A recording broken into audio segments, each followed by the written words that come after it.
আসসালামু আলাইকুম রহমতুল্লাহি ওয়া বারাকাতুহু। উপস্থিত দর্শক মণ্ডলী ও মঞ্চে উপবিষ্ট বিচারক মণ্ডলী সকলকে শ্রেণীগতভাবে সম্মান জানিয়ে আমি আজকের বিষয়বস্তু আরম্ভ করতে চলেছি। রব্বানা ওয়া লাকাল হামদ হামদান কাসীরান তাইয়্যিবান মুবারাকান ফীহি। রব্বি ইশরাহ লি সাদরি ইয়াসসির লি আমরি ওহলুল উকদাতাম মিন লিসানি ইয়াফকাহু কওলি। শুরুতেই কোরআন শরীফের দুটো আয়াতের স্মরণ নিচ্ছি। বিসমিল্লাহির রহমানির রহিম। ইন্নাশ শাইতানা লিল আদুউম মুবিন। বিসমিল্লাহির রহমানির রহিম। লাকাদ কানা লাকুম ফি রাসূলিল্লাহি উসওয়াতুন হাসানাতুন লিমান কানা ইয়ারজুল্লাহু ওয়াল ইয়াউমিল আখির ওয়া ইয়াযকুরুল্লাহু কাসীরা। ভাই, প্রথম আয়াতে আল্লাহ তাআলা কোরআনুল কারীমের মধ্যে আমাদের জানিয়েছেন শয়তান মানুষের প্রকাশ্য শত্রু। পরের আয়াতে আল্লাহ তাআলা ঘোষণা দিয়েছেন অবশ্যই আল্লাহর রাসূলের জীবনের মধ্যে তোমাদের জন্য উত্তম আদর্শ শিক্ষা রয়েছে। সেই ব্যক্তির জন্য যে আল্লাহ তাআলার প্রতি উপস্থিতি ও আল্লাহ তাআলার কাছে কিয়ামতের দিনে সফলতার আশা রাখে, সেই ব্যক্তি শ্রেষ্ঠ আল্লাহ তাআলাকে স্মরণ করে। ভাই, প্রথম আয়াতে আমরা বুঝতে পেরেছি যে শয়তান মানুষের প্রকাশ্য শত্রু। সেই শয়তানের কাছ থেকে আমাদেরকে কিভাবে রক্ষা পেতে হবে তা আমরা ঈমানের অধ্যায়ে শিখেছি। ঠিক তার সঙ্গে সঙ্গে আল্লাহ তাআলা আমাদেরকে আল্লাহর রাসূলের জীবন আদর্শ শিক্ষার মধ্য দিয়ে আমাদেরকে জীবন শিক্ষার কথা বলেছেন, যার মধ্যেই আমাদের সফলতা আছে।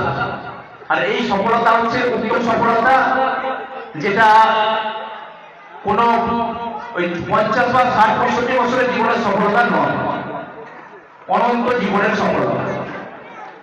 এই সফলতা আমরা কিভাবে অর্জন করতে পারি? যে আদর্শ শিক্ষা আল্লাহ তাআলা কালামুল্লাহ শরীফের মধ্যে বলেছেন রাসূলের জীবনের আদর্শ শিক্ষা, সেই শিক্ষা গ্রহণ করার জন্য কোন স্কুলে আমরা শিক্ষা গ্রহণ করতে পারবো? সেই স্কুলের নাম হচ্ছে মাদ্রাসা। যে মাদ্রাসা শিক্ষা গ্রহণ করলে আমরা একটা অনন্ত জীবনের সফলতার রাস্তা পাবো। আজকে আমাদের ভারতবর্ষের শ্রেষ্ঠ সফল ব্যক্তি যদি ভাবা হয়, আমরা বলতে পারি আমাদের পরমাণু বিজ্ঞানী আব্দুল কালাম। তিনি আমাদের মধ্যে রয়েছেন, হয়তো ভারতবর্ষের বহু যুগ ধরে তিনি আমাদের মধ্যে থাকবেন। তিনি পরমাণু নিয়ে গবেষণা করেছিলেন। আর পরমাণু সম্বন্ধে আমরা জানি পরমাণু এমন এক অলিক বিষয় যাকে ইন্দ্রিয় দর্শনা চোখে দর্শন করা যায় না। তিনি যে বস্তুকে দেখা যায় না সে বিষয় নিয়ে গবেষণা করেছিলেন এবং সফল হয়েছেন ইহজগতে। যে বস্তুকে চোখে দেখা যায় না সে বস্তুকে নিয়ে তিনি গবেষণা করে সফল হলেন। সারা ভারতবর্ষে তারা পৃথিবীতে তিনি হয়তো মানুষের অন্তরে জেগে থাকবেন। কিন্তু যে শক্তি পরমাণু শক্তি, সেই শক্তির সৃষ্টি কর্তা যিনি, তাকে নিয়ে গবেষণায় তিনি ব্যর্থ।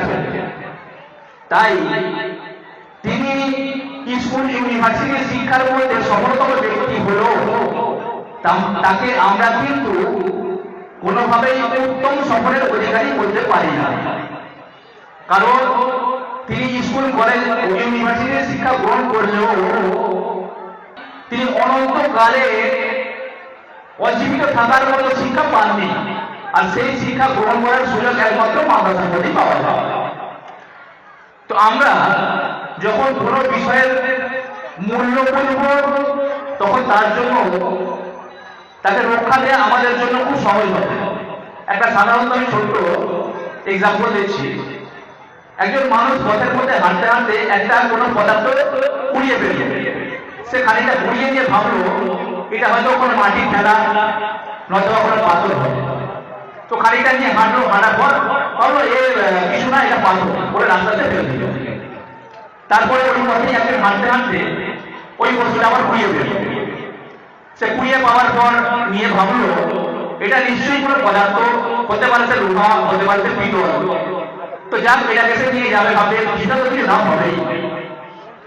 তো যখন সে এটাকে নিয়ে বাড়িতে গেল, গিয়ে পরীক্ষা করে দেখলো সেটা আসলে মাটিও নয়, পাথরও নয়, লোহাও নয়, সেটা একটা হিরে চাঁদি। তো সে যখন জানতে পারলো এই পাথরটা আসলে হীরা, তখন তার জন্য মর্যাদা দেওয়া তার পক্ষে অনেক সহজ হয়ে গেল। অর্থাৎ তাকে সে রক্ষা করার জন্য অনেক মর্যাদা দিয়ে থাকে। মাদ্রাসা শিক্ষা আমরা কি মূল্যায়ন করতে পারিনি। যখন মাদ্রাসা শিক্ষা আমরা মূল্যায়ন করতে পারবো, আমার জন্য কিন্তু তার মূল্য দেওয়া সহজ হবে। আজকে আমরা ভাবি মাদ্রাসা শিক্ষার মধ্যে শুধুমাত্র আরবি ভাষা শিক্ষা করানো হয়, কিন্তু মাদ্রাসা শিক্ষা স্বীকৃত যে অন্তত পক্ষে 6-8 বছর যে ছেলেটা মাদ্রাসা শিক্ষায় শিক্ষা গ্রহণ করেছে, সেই ছেলেটার ক্ষেত্রে আমরা বলতে পারি যে তা একজন স্কুল শিক্ষা বা ইউনিভার্সিটি শিক্ষা শিক্ষিত মানুষ, তার পিতা মাতা বৃদ্ধ অবস্থায় যদি তাকে তার যোগ্যতা অনুযায়ী তাকে ওই বৃদ্ধাশ্রমে কাটাতে হয়, কিন্তু মাদ্রাসা কমপক্ষে 6 বছর 8 বছর কাটানো ছেলে তার বাবা মা তার যতই তার দুরবস্থা হোক না কেন, তার পিতা মাতাটা কিন্তু তার সঙ্গে থেকেই সে আহার করা বা বাস করার সুযোগ পাবে। একজন মাদ্রাসা শিক্ষার ছেলে কোনোদিন মাদক নেশাগ্রস্ত হতে পারবে না। একজন মাদ্রাসা লেখাপড়ার ছেলে কোনোদিন ওই ফাঁকি রেলে বা চুরি চামারি করা হতে পারে না। একজন মাদ্রাসা ছেলে লেখাপড়ার শিক্ষিত ছেলে সে শুধুমাত্র যে মানে ইহ জগতেই তার সফলতা তা নয়। একজন মাদ্রাসা লেখাপড়া ছেলেই কিন্তু একমাত্র বলতে পারে আমি সব থেকে বেশি আমার লক্ষ্যমাত্রা। অর্থাৎ কোনো মানুষ যখন ভাবে যে আমার পূর্বেই বলেছিলাম যে সফলতা, এই সফলতা তার স্থানটা কতটুকু, একজন মাদ্রাসা শিক্ষায় শিক্ষিত ছেলে সেই একমাত্র সফলতার মাপকাঠিটা সব থেকে বেশি দূর পর্যন্ত থাকে। কারণ আমাদের ডিগ্রিধারী ছেলেরা সে ভাবে আমি এখানে সফল হব, এই 60-65 বছরের জিন্দগির মধ্যেই আমার কিন্তু শেষ।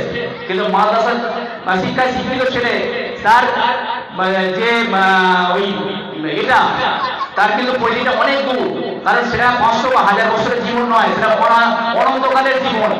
আর সেটা একমাত্র মাদ্রাসা শিক্ষা শিক্ষিত ছেলের পক্ষেই সম্ভব সেই তার লক্ষ্যমাত্রাটাকে স্থির করা। শুধু তাই নয়, আমি আরো যে কথাটা বলতে চাই, আমাদের যেটা এখন করণীয়, আজকে মাদ্রাসা শিক্ষাকে আরো ইউনিভার্সাল করতে গেলে আমাদেরকে একটা বিষয় লক্ষ্য রাখতে হবে, আমরা যে রসুলের আদর্শ বা আল্লাহ তাআলার গুণের প্রতি আমরা মাদ্রাসা শিক্ষাকে একমাত্র মেলে ধরেছি। কিন্তু মাদ্রাসা শিক্ষাকে ইউনিভার্সাল করতে গেলে আমরা জানি ইসলামিক শুরুর দিকে যেভাবে ইসলামের যারা মূল কাণ্ডারি ছিলেন তারা ইসলামের যেভাবে উন্নতি করেছিল, দর্শন শাস্ত্রে যেভাবে উন্নতি করেছিল, আজকে মাদ্রাসা থেকে সেই জিনিসটা হারিয়ে যাচ্ছে।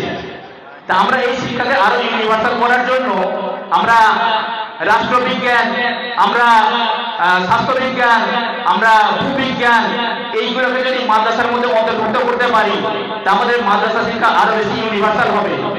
আজকে আমরা কেউ বলতে পারবো না এটা শুধুমাত্র ধর্ম শিক্ষা, এমনটাই নয়। আমরা ইহ জগৎকে উন্নতি করতে পারবো যদি আমরা তার সঙ্গে অন্তর্ভুক্ত করতে পারি। এই সমস্ত বিষয়গুলো নিয়ে আমরা চিন্তা ভাবনা করি যাতে মাদ্রাসা শিক্ষার মধ্যে অন্তর্ভুক্ত করা যায়, তাহলে আগামী দিনে মাদ্রাসা শিক্ষা আরো বেশি ইউনিভার্সাল হবে এবং সবার কাছে নেওয়ার মতো হবে। সমস্ত ধর্মের মানুষ এই মাদ্রাসা শিক্ষাকে স্বাগত জানাবে। আমি এই বলেই আমার বক্তব্য শেষ করছি। আমার এটা ইলাজ বলা।